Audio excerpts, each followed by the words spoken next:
Hello. Leo niko Manyoni Podcast. Nimepata bahati ya kuulizwa maswali na nitawajibu kama ifuatavyo. Naomba nianze kuchukua swali langu la kwanza ili kuendelea na zoezi hilo nifikisha.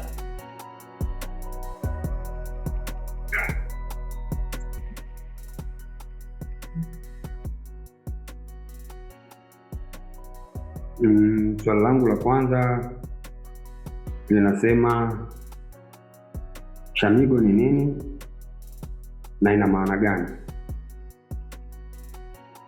Okay. Shamigo ni jina ambalo ni jina la urithi kutoka kwa marehemu babu yangu kwa upande wa mama yangu, yaani babu mzaa mama. Maana yake halisi ni mwanaume. Kwa hivyo Shamigo ni mwanaume. Naomba niendelee kwa kuendelea kujibu swali linalofuata.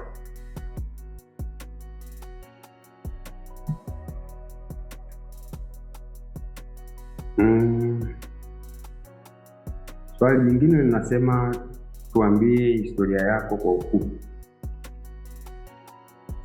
Okay. Historia yangu kwa ufupi,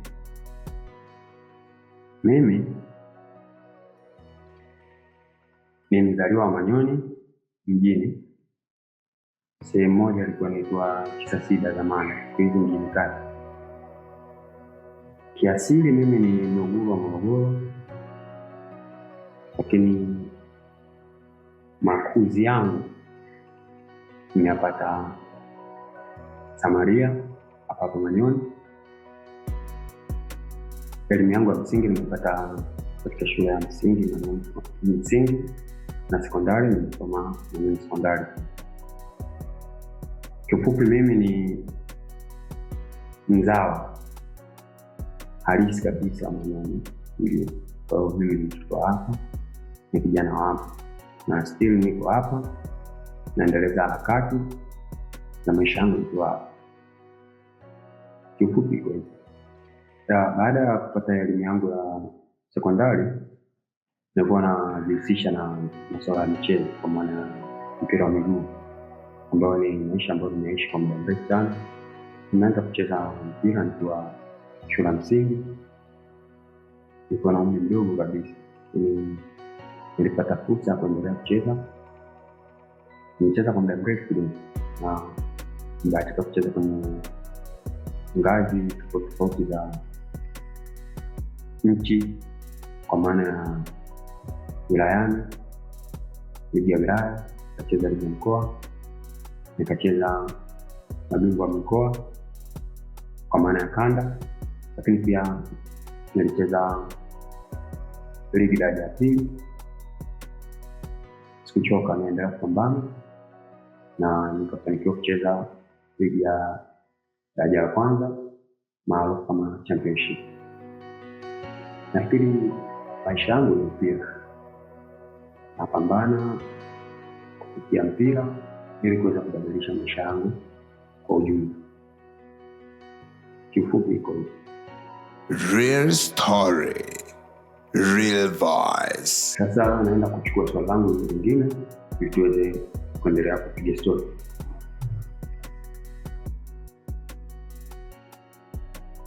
Swali langu linasema kwa sasa unacheza timu gani?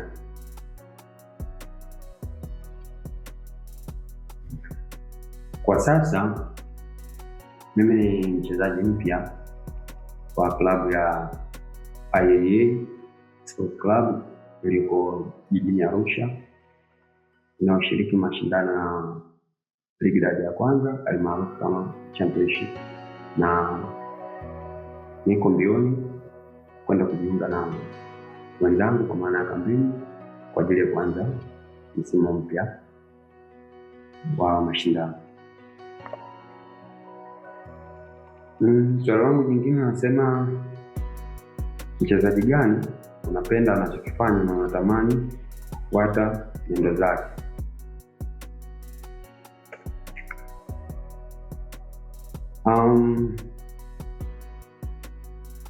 Kiuhalisia mimi ni mshambuliaji na uwezo wa kucheza kwenye nafasi ya ushambuliaji kwenye maeneo manne tofauti. Na uwezo wa kucheza kama namba 9, lakini pia naweza kushambulia kutokea kulia au kushoto, lakini pia naweza kucheza kama namba 10. Kwa hivyo kwa mchezaji ambaye natamani kupata nyendo zake au kuwa kama yeye, ni mchezaji mzawa Clement Mzize. Hili ni miongoni mwa washambuliaji ambao wananivutia sana, lakini wako wengi. Mshambuliaji mwingine ni Prince Dube. Napenda anachofanya, natamani sana kufanya kile ambacho anakifanya. Nafikiri au ni baadhi tu kwa wachezaji wengi wazuri ndani na nje.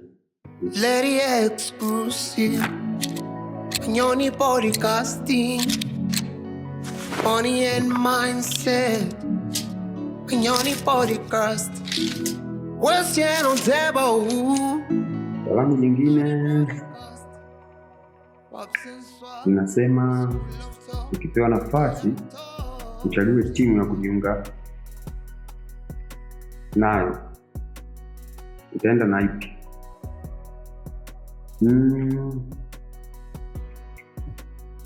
Timu ziko nyingi, lakini timu ambayo nikipata nafasi nitakuwa mwepesi sana kufanya nao kazi na nafikiri ni Azam FC. Ingawa kuna timu nyingine kama JKT Tanzania na Pamba.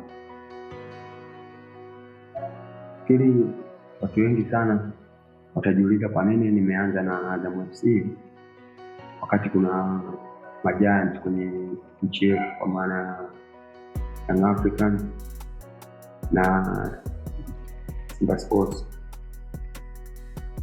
Nimeanza na Azam FC kwa sababu nafikiri na uwezo wa kuenda pressure ya Azam FC, JKT na Pamba kama ambavyo nimezitaja, kuliko Simba na Yanga. Lakini kama mtu utakuwa na focus na maslahi tu, unaweza ukaanza kuchagua Simba maybe na Yanga. Lakini kama unataka kucheza mpira, ili timu hizo pressure yake kwa mimi naweza nikaihenda, so utachagua Azam.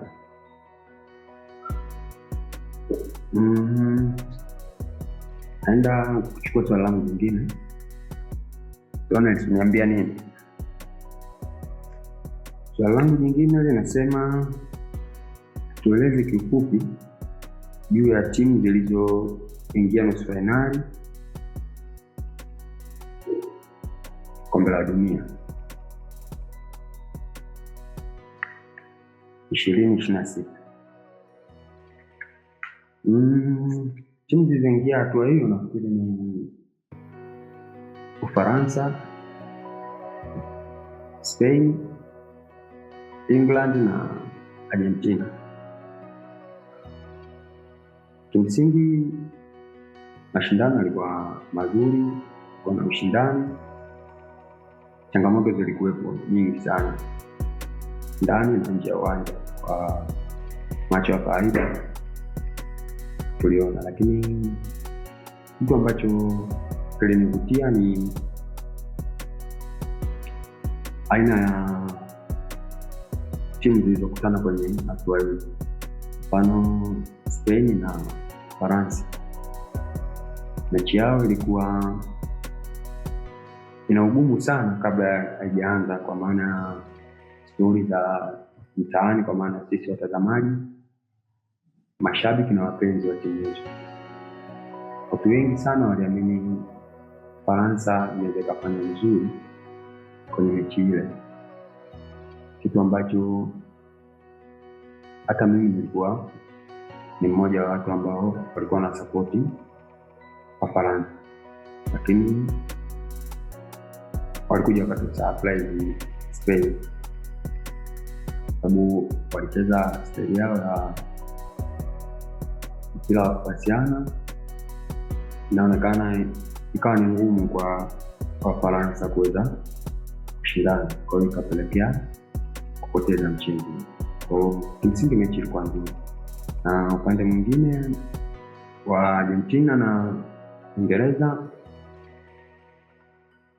mechi ilikuwa ushindani, ilikuwa na watu ambao wanaweza kushindana kwa lengo zote, lakini Argentina wana timu ambayo wana spirit ya kushindana, ndio kitu ambacho kilifanya wakasogea sana. Ukiangalia lewe ambapo timu yao ipo, huwezi